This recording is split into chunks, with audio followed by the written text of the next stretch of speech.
And welcome back to another video. This one is about my sort of go-to ESP board.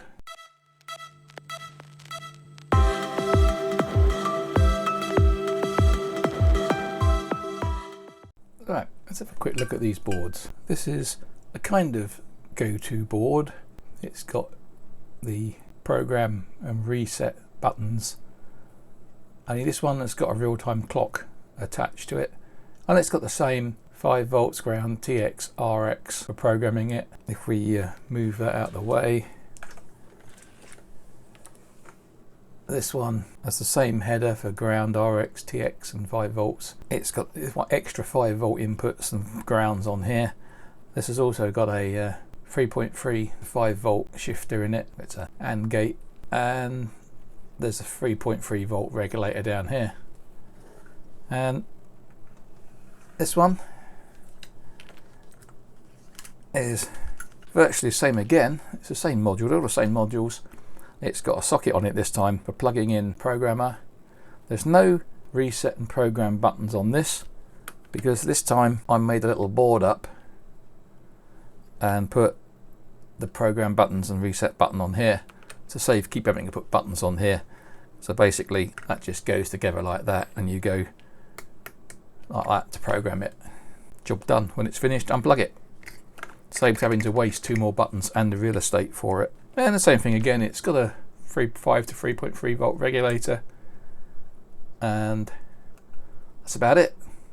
And it has the chip, the resistors to pull down and pull up the required pins, which they all do.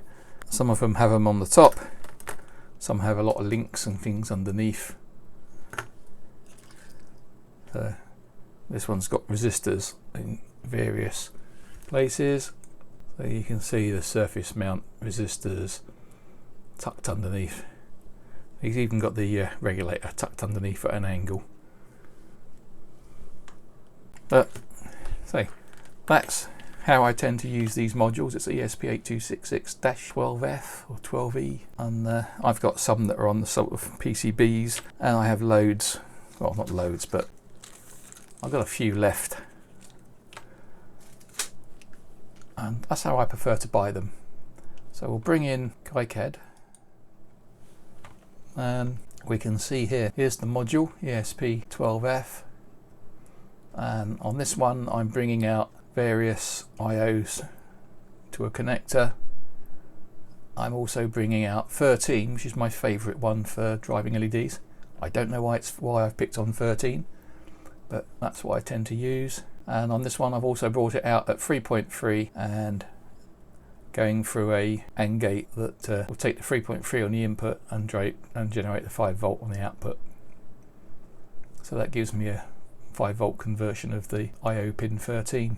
Pins for power to come in and one to go back out again for the ground as well, and a little 10 ohm resistor, some filtering, 5 volts going off to here, the regulator to provide the 3.3. And off here you can see the reset is pulled high by a 10k, the enable line is pulled high by a 10k, but it's also got 100 nanofarad to ground. So when it powers up, it will hold the enable down while it resets and that, and then it will lift it up, it will float up by the 10k and enable the chip. Normally you do that by pulling the reset down with a capacitor and letting it charge up and then get the programmer running. GPI 0 is pulled up to the supply with a 10k, and it goes out because you need to pull that to a ground when power up to program it. GPIO 2 I'm not using. That is also pulled up to the supply to enable it to go into run mode when it starts. And the same with GPIO 15, that's pulled down to ground. And those pull-ups and the groundings, pull-downs, are defined in the 2866 data sheets on what you need to connect, where they need to be connected to put the chip into program mode or run mode. And there's a little header, 5 volts for programming. If it's low power, you can also power it with that as well. And there's a ground to program, ground to reset, RX, TX and ground. So that's all there is. Oh, some holes that are going to be connected to the ground. So not a lot on it. So here we have the PCB, and as you can see it's 57mm by 34, so it's not mega tiny. 1206 resistors and capacitors, We have the 3V free regulator here, some decoupling capacitors around it. We have the little chip here for the level shifting. We have a header over here and a header here. Now, possibly in use, I put these vertical because in use this will be laying down where my programmer plugs in, so I'm going to keep a socket on there. This one and this one, when they're in use, there's a good chance I won't be putting a socket on. I shall solder the power straight to the holes, and I shall solder the output bits straight to the holes. So that's basically it, and the next bit will be soldering them up when the boards come back from PCBWay, who will be sponsoring this video and any of the videos that these boards are used on. This video is sponsored by PCBWay. They produce the boards for all my videos nowadays because the quality is good and the turnaround time is excellent.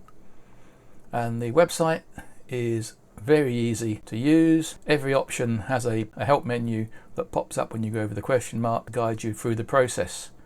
And then at the end of the process, say you want a 10mm, let's go for a 100 by 100 millimeters.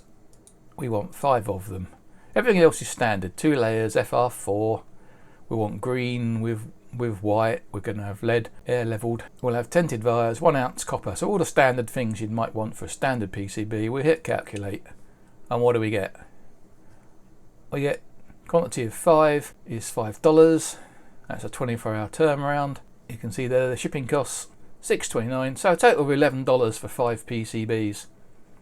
And you know, if needs be, you could knock it up to 10. Still only $5.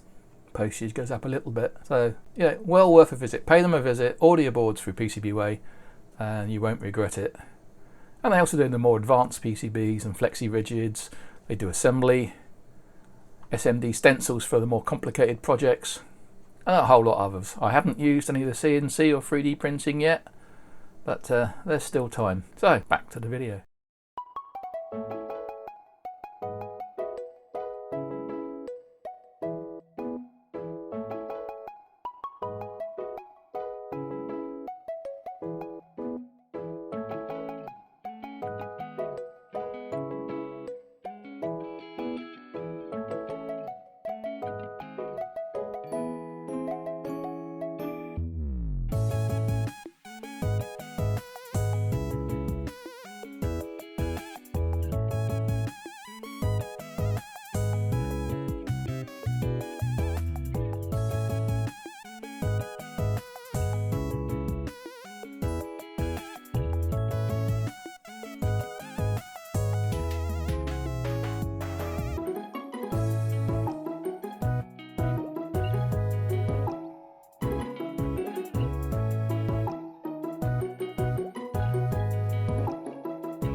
Right, now we've got a cluttered screen. So 5.1 going in, or 5.16. That's on that pin 6. We then have, I move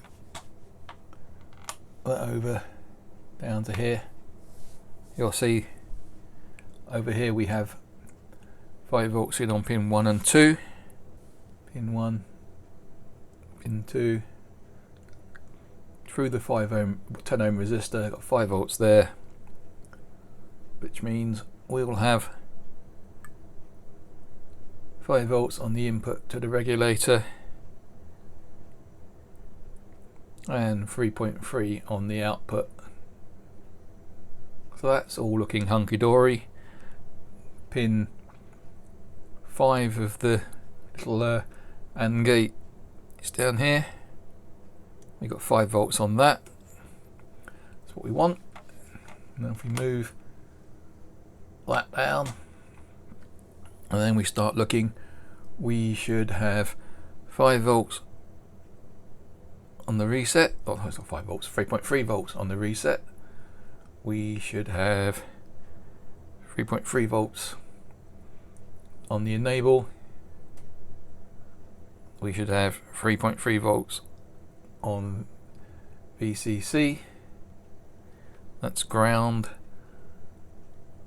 So that's like pin 15, and then we should have 16, 17, and 17 has a pull up via R5. 18 is a pull up via R3, and we should have on 16 a pull down, which is that one going to there, and there's no voltage there. So happy with the voltages so far, and so we'll put one of the chips on and see how we get on from there. Back to the microscope view. I think what I'm going to do is I'm going to put just the pins that are needed, and not solder. Actually no, I just solder them all down the 2 sides. If it doesn't work, it's only the waste of 1 chip, and I've got a few left. So let's put a dob of solder.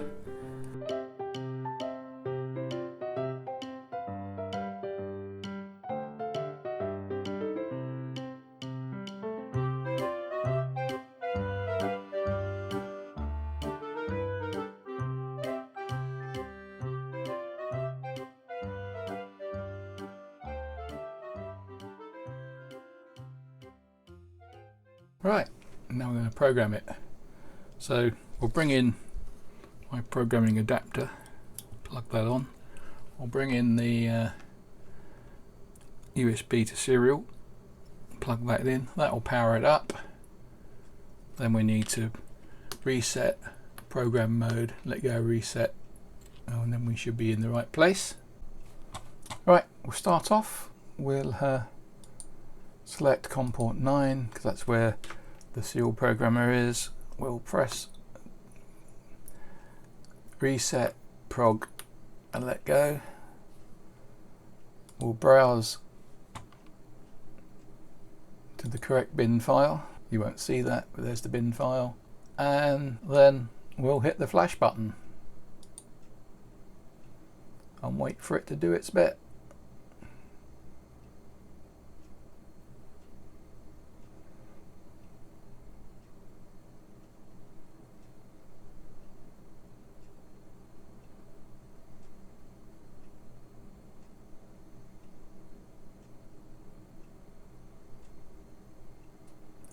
Right, and then we should successfully have the Wled program successfully installed, so we won't need that anymore. So if we take this away, we don't need that. What we do need is some power. So we'll bring in some power. We will turn it off. And as a display, we'll just use one of these 360 degree circles with 60 LEDs in. That goes in there. That goes to pin 13, or that goes to the what is effectively pin 13 on the chip. Move that over here. We should be able to put power on. I'm not going to show this because I'm basically going into my mine. Right, it's signing into the. I'm going to sign into Wled access point. Right, we'll go into LED preferences. We'll go down to where we want to select 60 LEDs and GPIO 13, as that's my favourite. Don't know why. Save. Back to the controls. As you can see, we now have W LED running nicely. And one of my favourite controls is, or favourite effect, I don't know why it is, but it's glitter. If I move that back, I don't know how well it will show up on here. But for the eye, the glittering little sparkles of white are really nice. So there you have it. That's my goto board built, designed, assembled and programmed with Wled and driving a display. Well, I hope you enjoyed this, and if you did, please hit the subscribe button, hit the like button, hit the notification bell, and I'll catch you on the next one.